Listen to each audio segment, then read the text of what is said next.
Emily பிரமாதம், நீ உண்மையிலேயே செம்மையா சமைக்கிற. சரி, அதை விட நீ இன்னைக்கும் ஏன் லேட்டா வந்த? ஓ அதுவா, அதான் புதுசா அந்த டஞ்சன் இருக்குல்ல, அதை போய் சுத்தி பார்த்துட்டு வந்தேன்.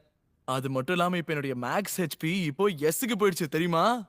அதனால இன்னைக்கு நான் டெல்லுலோட லெவல் 2க்கு போயிட்டு எந்த அளவுக்கு பலசாலியா இருக்கான்னு செக் பண்ணி பார்க்க போறேன். அதெல்லாம் சரி, மூஞ்சியே ஒரு மாதிரி வச்சிருக்க. போற போக்க பார்த்தா எனக்கு எதுவும் சரியா படல. ஏ இப்பெல்லாம் உனக்கு உன்னை பத்தி கவலையே இல்ல. முதல் முறை இந்த அபார்ட்மெண்ட்டை ரெண்டுக்கு எடுத்தப்போ நீ சோர்ந்து போயிருந்த. இப்ப நைட் முழுக்க கண் முழிச்சு வேலை பாக்குற. என்ன இருந்தாலும் உன் உடம்ப நீ பாத்துக்கணும்ல. அப்பெல்லாம் இந்த மாதிரி என்னை பத்தி கவலைப்படுறதுக்குன்னு எனக்கு யாருமே இல்ல. இப்ப எமிலி இருக்கா. அப்படின்னா சரி, இனிமே டெய்லி ராத்திரிக்கு முன்னாடி வீட்டுக்கு வந்துடுறேன். உண்மையாவா?